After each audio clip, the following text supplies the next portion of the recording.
winter of 1874 pressed heavily upon the countryside of County Cork, Ireland. Frost clung to the hedgerows, the river ran sluggish under a thin sheet of ice, and the air inside even the warmest cottages carried a chill of damp stone. In one such cottage, a hush fell thicker than the winter fog. The O'Connell family had lost their eldest daughter, Fionnuala, to a fever that neither herbs, prayers, nor the sparse knowledge of doctors could cure. She had been just 17, brimming with the promise of youth, her laughter known in the village lanes, her singing voice a comfort in the evenings when work was done. Death, in that century, was no stranger to homes like theirs. Illness often struck without warning, and families grew accustomed to grief. Yet the loss of Fionnuala struck deeper than most. She had been the eldest, the steady hand for her younger siblings, the pride of her parents. Her absence left a hollow silence, and her bed, neatly made by her mother's trembling hands, became a shrine of unbearable emptiness. It was Seamus O'Connell, her father, who first spoke of a photograph. Photography was still a relatively new practice in rural Ireland, a luxury in some respects, though one that had begun to find its place in customs surrounding death. In the 19th century, post-mortem photography became a way to preserve the image of the departed, to hold their likeness still, fixed in time, when their living presence could no longer be grasped. To the grieving, it was not seen as morbid, but as merciful. "Let her not be forgotten," Seamus said quietly, his voice roughened with grief. "If she must leave us so soon, let us keep her face, so that her brothers and sisters will know her still." His wife, Moira, hesitated. The thought of arranging her daughter's still body for the lens unsettled her, yet she also feared the swiftness with which memory fades. She recalled how she herself could no longer picture the face of her own mother, gone when Moira was a child. Tears welled in her eyes as she whispered, "Yes, let us do it. For them. For us." The photographer, a traveling man with a boxy wooden camera, and the patience of one accustomed to grief, arrived 2 days later. He was somber professional, and practiced in this unusual trade. Such commissions, though sorrowful, were common in his work. He set up his equipment in the O'Connell's main room, where the light from a small window fell softly across a chair draped in linen. Fionnuala's body was prepared with care, her hair brushed smooth and braided at the sides, her dress freshly laundered and white as snow. Her hands were folded across her chest, fingers entwined as though in prayer. The family gathered silently as the photographer adjusted his lens and the tripod's legs on the uneven floor. Each movement seemed amplified in the quiet, the click of wood against stone, the shuffle of boots, the faint clearing of a throat. It was as though the very air held its breath. Moira's hands twisted in her apron as she watched. "She looks like she's only sleeping," she murmured, voice breaking. But Seamus shook his head. He knew the difference between sleep and death. His heart ached at the finality of it, yet he stood firm, determined that this image would carry Fionnuala's presence forward in a way that words could not. The photographer leaned over his camera, the black cloth shrouding his head as he prepared the plate. "It will be but a moment," he said, his tone respectful. "If you wish, the family may be included." But Seamus declined. This photograph was to be hers alone, unmarred by shadows of grief. It was her likeness that must endure. When the shutter clicked, time seemed to pause. The exposure was long, requiring stillness, but Fionnuala, silent and unmoving, provided the perfect subject. The light caught the delicate curve of her cheek, the gentle line of her mouth, the fall of her dark hair against the fabric. And when the photograph was finally taken and set aside to be developed, there remained only silence once more. The kind of silence that falls when the last chance of seeing someone alive has passed. That evening, the family sat together in dim lamplight. The photographer promised to deliver the finished print within days. The O'Connells waited with a mixture of dread and hope. Dread for what sorrow the image might stir, hope for the comfort it might grant. In those days of waiting, grief weighed upon them like a heavy blanket. Each morning, Moira found herself half expecting to hear her daughter's footsteps on the stairs. The children, uncertain how to speak of their sister, whispered her name when they thought no one was listening. Seamus busied himself in the fields, though the earth was frozen and unwilling to yield. Work was his only defense against the hollow ache in his chest. When at last the photograph arrived, sealed carefully in paper, the family gathered to see it. Seamus unwrapped it with deliberate care, as though the image itself was sacred. And there she was, Fionnuala, preserved in silver and shadow, her youthful face as clear as though she were still among them. The room fell silent. For Moira, tears streamed down her cheeks. Grief mingled with relief that her daughter's features would not fade from memory. The children huddled close, gazing at the picture with a mix of wonder and fear. "Do you see?" Seamus said softly. "She will never leave us." Not truly. In that moment, the photograph fulfilled its purpose. It was no longer just a likeness of the dead, but a thread tying the living to the memory of love that had shaped them. In the years to come, that photograph would take on meanings none of them could have imagined. But for now, in the rawness of their mourning, it stood as a fragile consolation. A daughter's face held against the forgetting hand of time, and in that act, capturing memory when life was gone, the O'Connells found the first glimmer of strength, for grief is not only the measure of what has been lost, but also the measure of what endures. The O'Connell family expected grief to take on a familiar shape. The memory of Fionnuala's voice, the sight of her empty chair, the ache of hearing her name. What they did not expect was that her absence would speak to them through her photograph. Not in the stillness they anticipated, but with an unsettling vitality that refused to fade. When the traveling photographer delivered the finished print, wrapped carefully in brown paper and tied with twine, Seamus unwrapped it slowly at the kitchen table. The family gathered close, holding their breath as though a second death might be waiting beneath the folds. The first glimpse of the image brought gasps. There was Fionnuala, dressed in white, her hair neatly braided, her features soft and serene. But it was not her folded hands, nor the gentle slope of her face, that drew their eyes. It was her gaze.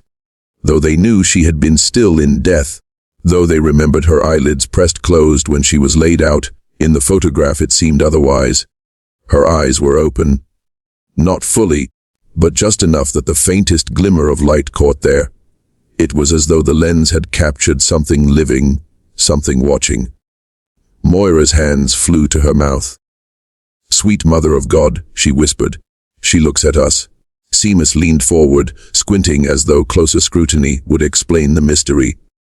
"It must be the light, or some fault in the exposure," he said, though even as the words left him, he felt no conviction behind them.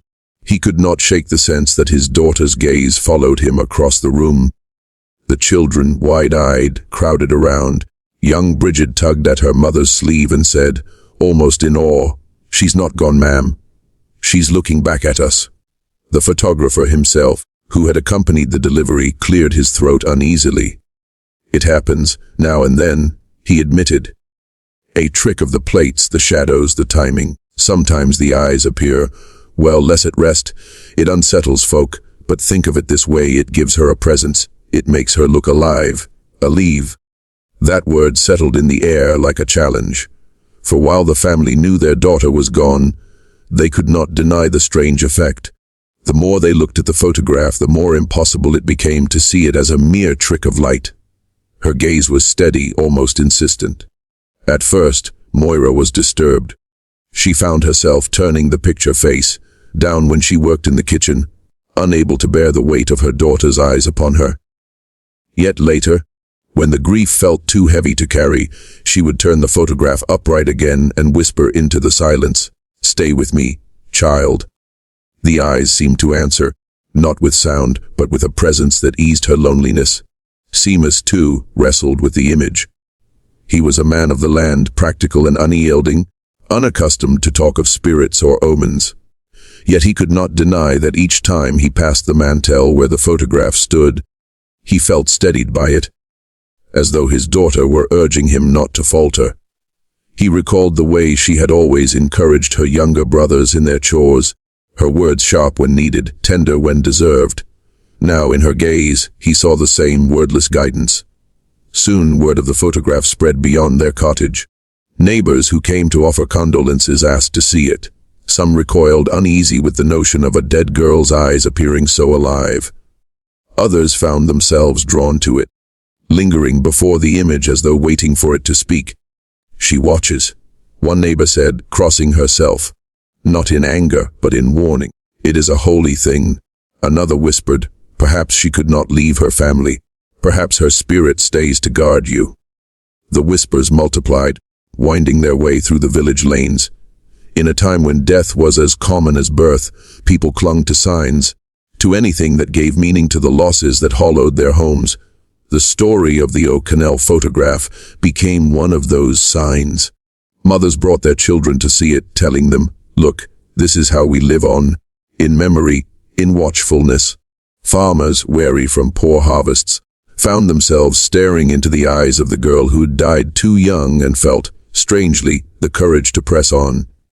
For the O'Connells, the photograph was no longer a mere keepsake. It became a quiet force. When Seamus faltered under the weight of his debts and the barrenness of the fields, he found himself staring into those faintly open eyes and hearing, deep in his heart, "Do not surrender." When Moira lost herself in the loneliness of the long evenings, she lit a candle before the photograph, comforted by the illusion that her daughter was still present in the room. And for the children, Bridget, Eamon, and little Sean, the photograph became almost a second parent. They would whisper their troubles to it, as though their sister could hear, as though she would answer with that unwavering gaze. In time, they grew not fearful of the photograph, but fiercely protective of it, insisting that it be treated with care and reverence. What began as a detail, a sliver of light across an eyelid, a half-seen opening where none should be, grew into something much larger. It was no longer a mere accident of exposure. It was a symbol, a reminder that love and presence do not vanish with death. They endure sometimes in the strangest of ways. The O'Connells did not speak of ghosts or miracles. They spoke only of endurance, that their daughter's photograph, with its unsettling eyes, urged them to endure. In that sense, Fionnuala had not left them at all. She had transformed, her memory stitched into the fabric of their lives, her gaze a constant reminder that despair must not be allowed to triumph. And so the photograph remained, its detail unfading, its mystery unresolved. Each who looked upon it carried away their own impression, fear, comfort, awe. But to her family, and eventually to their descendants, the truth was simple in that image. Fionnuala continued her work, watching, guiding, and strengthening those she loved. For sometimes, what seems like a flaw is, in fact, a gift, and sometimes what we think is lost returns to us in forms we least expect, reminding us that the human spirit leaves traces that time cannot erase. By the spring of 1874, the O'Connells had grown accustomed to the photograph resting on their mantel. It no longer startled them each morning, no longer sent shivers through the children when lamplight flickered across Fionnuala's half-open eyes. To them, it had become part of the household, a strange but comforting presence, as steady as the fire that warmed the hearth. But the village around them was not so quick to accept it. Word had spread slowly at first, whispered from neighbor to neighbor after someone visited the O'Connells to pay respects. "Have you seen it?" they would ask in hushed tones. "The girl who looks back." For some, the photograph was a marvel, for others an omen. And soon whispers became stories, each retelling stretching the truth just far enough to take on a life of its own. The blacksmith's wife swore that when she looked at the photograph, the girl's eyes followed her across the room. A field hand insisted he saw her lips curved in the faintest smile, though no one else could see it. An elderly widow whispered to her granddaughter that the O'Connell girl's spirit must have been too pure to leave, and that God himself had left her image alive as a blessing for the village. Not all whispers were kind. Some muttered that the O'Connells should cover the photograph, that it was unnatural, even dangerous, to keep such a likeness on display. In a community where faith was deep and superstitions deeper still, anything that blurred the line between life and death was regarded with suspicion. One evening, Father Doyle, the parish priest, visited the O'Connells. He was a man of stern demeanor but kind eyes, and he had heard too much talk to ignore. After supper, Seamus showed him the photograph. Father Doyle studied it for a long time in silence. Finally, he crossed himself and said, "There is no evil here. If this child's gaze comforts you, then accept it as a gift. Let no one tell you otherwise. But beware of idle tongues. People often fear what they do not understand." Despite his reassurance, the gossip only grew. Children dared each other to creep to the O'Connell cottage and glimpse the watching girl. Farmers returning from the fields spoke of the photograph at the public house, half in jest and half in awe. Some claimed that to look into her eyes gave them strength when despair threatened to overtake them. Others warned it was dangerous to seek comfort from the dead, that such things led to curses. For the O'Connells, the attention was both unsettling and humbling. They had wanted only a keepsake, a way to remember their daughter. Yet here they were, with neighbors treating the photograph as if it held some great power. Moira, weary of the whispers, asked her husband one evening, "Should we put it away? The people will not stop talking." Seamus shook his head. "Let them talk. I will not hide her. They call it strange, but I call it love. And if her likeness gives them courage, then so be it. We are not cursed for remembering." What began as gossip soon shaped the rhythm of village life. Mothers began bringing their children to the cottage, asking if they might see the photograph. They would stand in silence before it, some making the sign of the cross, others whispering prayers. A few even claimed that looking into Fionnuala's eyes helped calm restless children at night, as if her quiet presence reassured them. One day, a widower named Declan O'Shea came to the O'Connells in tears. His wife had died during childbirth, leaving him with an infant he struggled to care for. He confessed that he had considered giving up the child to relatives in another town, believing himself unequal to the task. But after visiting the O'Connells and staring into the photograph, he said he felt a strange clarity. "Her eyes told me not to abandon hope," he said simply. "If she can watch her family from beyond the grave, then I can endure for my son." Stories like these gave the photograph a reputation not of fear, but of quiet strength. Villagers began to speak less of curses and more of blessings. The whispers softened, turning from warnings into encouragements. "If you are troubled, go see the O'Connell girl. She will remind you to keep going." Still, not everyone accepted it. There were those who scoffed, calling it foolishness. "It is but a photograph," they said. "A trick of the camera, nothing more." Yet even they could not deny the effect it had on those who gazed into it. For whether by faith, imagination, or something unexplainable, the photograph stirred something deep. A reminder that death could not wholly erase the presence of the ones we love. The O'Connells themselves grew stronger under its gaze. Seamus found renewed determination to tend his fields, despite poor soil and heavy debt. Moira carried her grief with more dignity, comforted by the sense that her daughter remained near. The children, no longer frightened, spoke often to the photograph as though confiding secrets to their elder sister. Over time, the photograph ceased to be a curiosity and became a quiet fixture of village life. It was no longer a story whispered in taverns or around hearths, but a symbol quietly acknowledged. People still lowered their voices when speaking of it, out of reverence rather than fear. And in that way, the photograph did what no sermon nor lecture could do. It reminded an entire community that loss need not destroy them, that memory could strengthen rather than weaken. The whispers, then, were not about death at all. They were about life, about the way one girl's image, caught in a moment after death, urged the living to endure. And though some dismissed it as superstition, for many it became a truth they carried into their daily struggles. That even in sorrow, there is strength, even in absence, there can be presence, and even in death, there can be life that continues to watch, to guide, to inspire. Seamus O'Connell had always been a man of the soil. His hands were thick and calloused, his back bent by years of labor, and his voice carried the steady tone of one who spoke little but meant every word. In his world, a man's worth was measured not by his eloquence or wealth, but by how well he could till his land, feed his family, and stand firm in the face of hardship. Yet in the spring of 1874, Seamus found himself faltering. The winter had been cruel, and the fields offered little promise. The potatoes had grown small and stunted. the soil exhausted from years of strain. The few cows he owned grew thin, their ribs visible through their hides. On top of this came the crushing blow of Fionnuala's death. She had been his eldest, his helper, the one who managed her younger siblings when work demanded him in the fields from dawn until dark. Without her, the balance of their household seemed to crumble. At night, when the children were asleep and Moira busied herself with mending or prayers, Seamus sat by the fire in silence, staring into the flames. He thought of leaving the land behind, of moving his family to Cork or even further, to Dublin.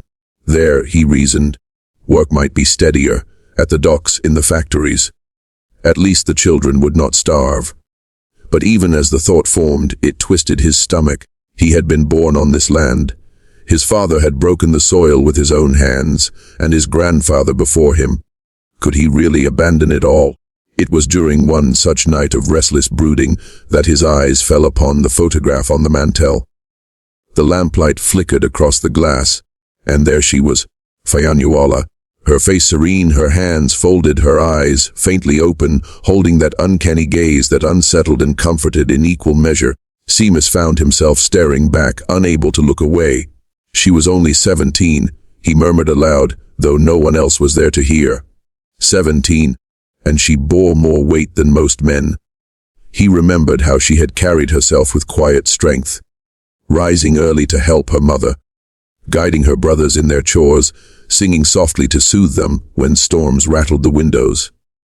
She had not complained when her dresses grew worn, nor when food was scarce. She had endured, always with dignity.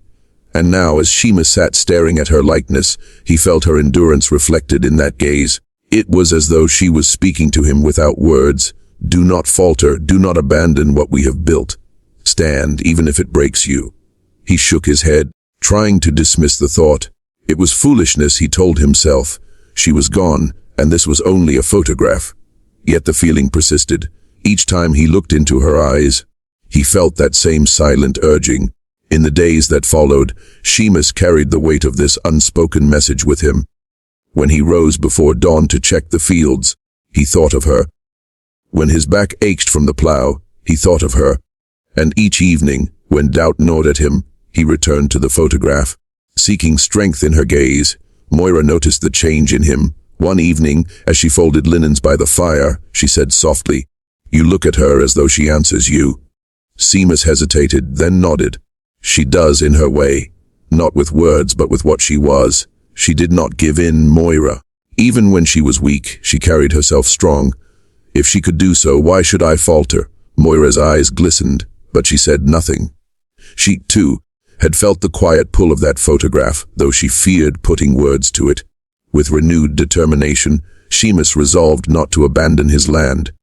He patched the fences, tended the soil, and repaired tools worn from years of use.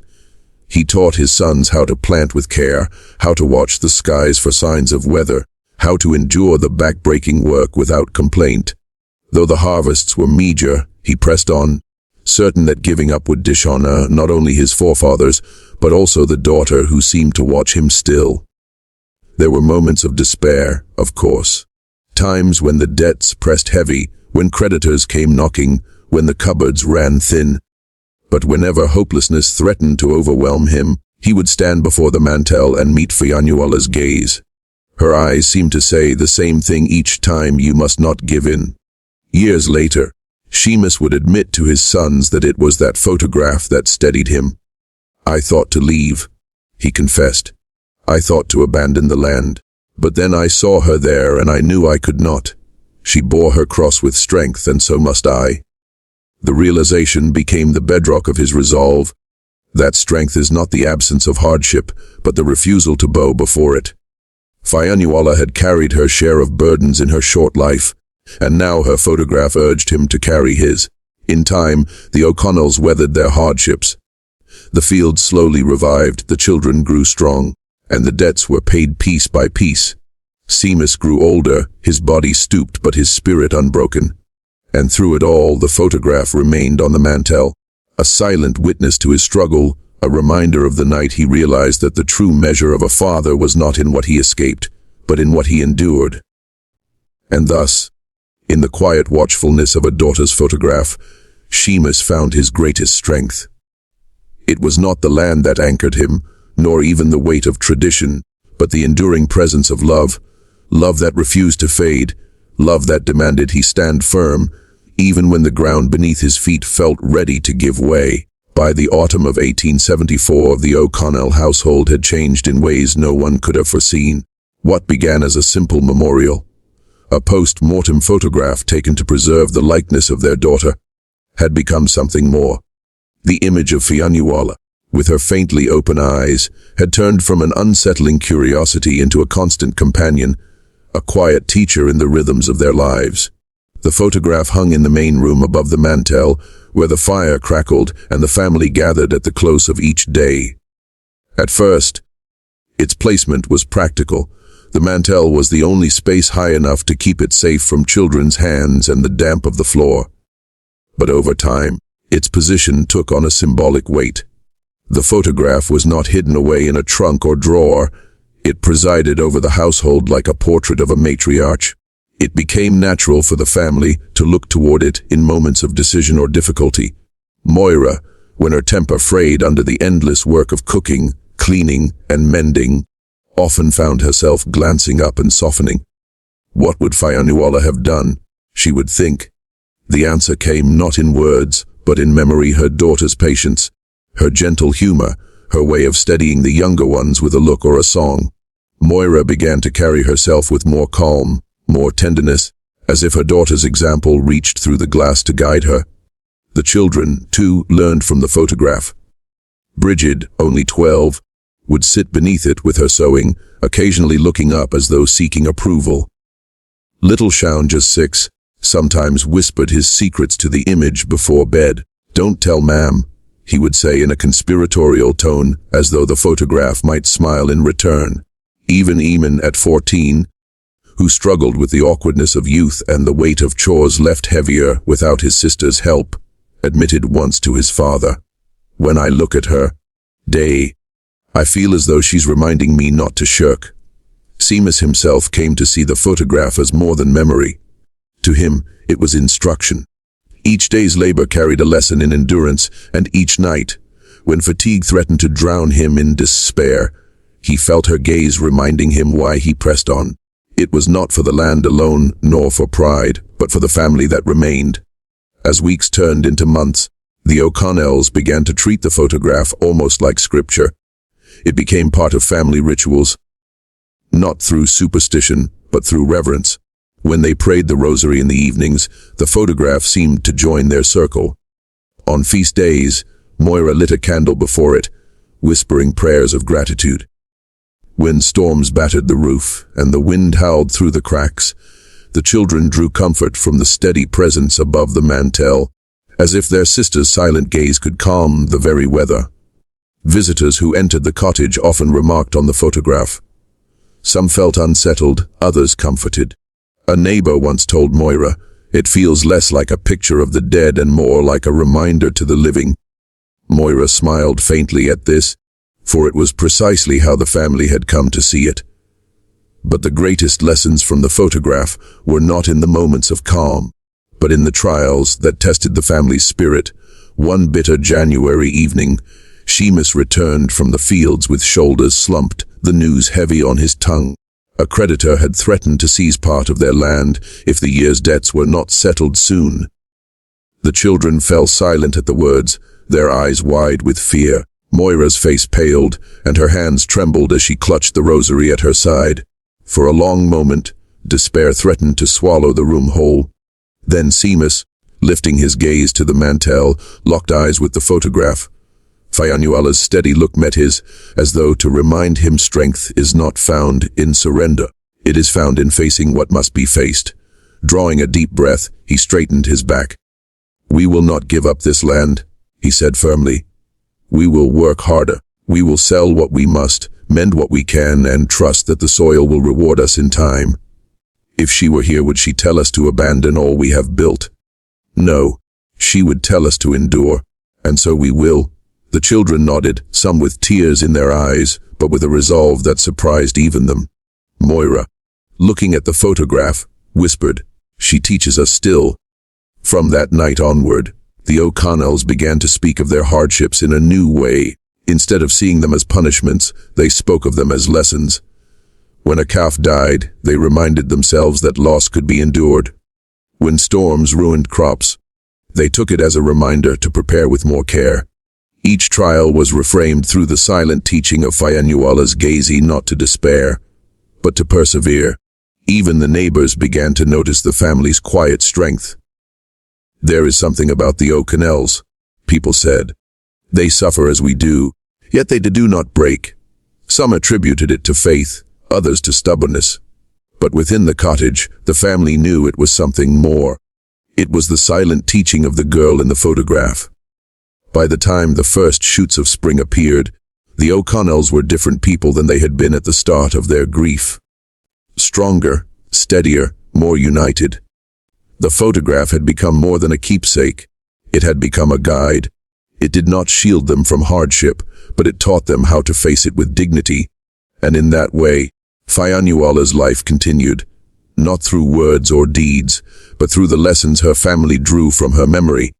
A photograph of death had become a teacher of life. By the late years of the 19th century, life in County Cork had shifted in ways great and small. Railways reached farther, factories buzzed in distant towns, and families who once seemed bound to their fields forever now sent their children to cities or even across the sea. Yet in the O'Connell cottage, one thing remained unchanged: the photograph above the mantel. Fionnuala's likeness, taken in 1874, had grown old with the family. The corners of the frame had dulled, and the glass bore the faint smudges of countless hands that had steadied themselves against it. Yet her eyes, faintly open, quietly watchful, remained the same. Generations came to know her not only as a sister or daughter, but as a presence. For Seamus and Moira, the photograph had been a pillar through the hardest years. As their surviving children grew, married, and began families of their own, the story of their sister's photograph became part of the family's heritage. She taught us to endure. Moira would tell the grandchildren, her voice soft but unwavering. We thought it was only a picture, but it reminded us that love does not vanish when breath is gone. It remains, urging us to stand. The younger ones would sit cross-legged by the hearth, staring up at the photograph as though expecting their aunt to step down from the frame. Some whispered that they could feel her eyes following them, steady and kind. To them, she was not a ghost, nor a relic, but a quiet guardian who belonged to the family as surely as the fields and the hearthstones. The story began to move beyond the walls of the cottage. Neighbors carried it into their homes, telling of the O'Connell girl who still looks at you from her picture. Some dismissed it as a curiosity, but others found inspiration in it. In a time when death struck swiftly and often, the photograph became a symbol of how memory could steady the living. In the 1890s, when famine threatened once more and many families debated emigration, the O'Connells faced the same agonizing choice. Ships were leaving Cork Harbour daily, bound for America. Eamon, now a grown man with children of his own, argued that perhaps their future lay across the sea. But when he looked at the photograph of his sister, her gaze seemed to ask him what Seamus had once felt decades earlier: will you abandon the ground we stood upon, or will you endure? The family chose to stay. And though their life was never easy, they carried themselves with a quiet pride. Their resilience became known in the parish, and neighbors often said, "The O'Connells do not bend." Few knew the reason lay not only in stubbornness, but in the steady gaze of a photograph that had watched them through every hardship. When Moira passed in her old age, the children decided not to bury the photograph with her, as some suggested. Instead, they kept it above the mantel, where it had always belonged. "It belongs to all of us now," Bridget insisted. "Not just to Ma'am, not just to die. It belongs to the generations yet to come." And so it did. As years rolled forward, grandchildren and great-grandchildren grew up with Fionnuala's eyes upon them. Some became farmers, others schoolteachers, others crossed oceans to find work in distant lands. Yet wherever they went, the story of the photograph traveled with them. Letters from America spoke of how cousins there kept a copy of the image on their walls, saying it reminded them to stay strong in a new land. In this way, Fionnuala's presence leapt oceans, guiding lives she had never known. The photograph came to stand for more than memory. It came to symbolize a truth that families across the world would recognize, that the lessons of the departed do not vanish in the grave. They echo through the living, shaping choices, strengthening wills, and offering comfort when despair presses close. By the turn of the century, new generations no longer remembered Fionnuala as a living girl. To them, she was the figure in the photograph, the ancestor whose gaze reminded them of who they were. Yet this did not lessen her power. If anything, it magnified it. For she became not just a daughter lost too soon, but the embodiment of resilience itself. The O'Connell cottage, weathered by time but still standing, became a place where visitors came not only for hospitality, but also to glimpse the famous photograph. Priests spoke of it in sermons, telling their congregations that the memory of the righteous is a blessing. Travelers carried the tale farther afield, until the story of the photograph that watched back was known in towns beyond Cork, and always within the family, it remained a teacher. Parents pointed to it when children complained of hardship, saying, "Do you see her? She bore her burdens. So must you." Young men leaving for work abroad would bow their heads before it, asking silently for strength. Women in childbirth whispered prayers beneath it, seeking comfort in its quiet watchfulness. Through famine and debt, through births and deaths, through the endless turning of the seasons, the photograph endured. It asked nothing, demanded nothing. It only gave the lesson of resilience, the strength of memory, the assurance that love, once given, does not fade. By the dawn of the 20th century, when photography had become common and death no longer carried the same rituals as before, the O'Connells still looked upon that single image as something more than paper and ink. It was a thread binding them across generations, and so the legacy of Fionnuala O'Connell was not written in books or etched on gravestones. It was written in the lives her photograph shaped, in the strength of a father who chose not to abandon his land, in the endurance of a mother who carried grief with dignity, in the courage of children who grew into adults shaped by resilience. It was written in every whispered prayer, every moment of doubt conquered by the memory of her steady gaze. The photograph that once unsettled became in time a source of courage, and in that way, the girl who died at 17 lived on, not only in her family, but in every heart that heard her story. For the legacy of the dead is not silence. It is the lesson they leave behind, the strength they lend us, and the love that teaches us to endure.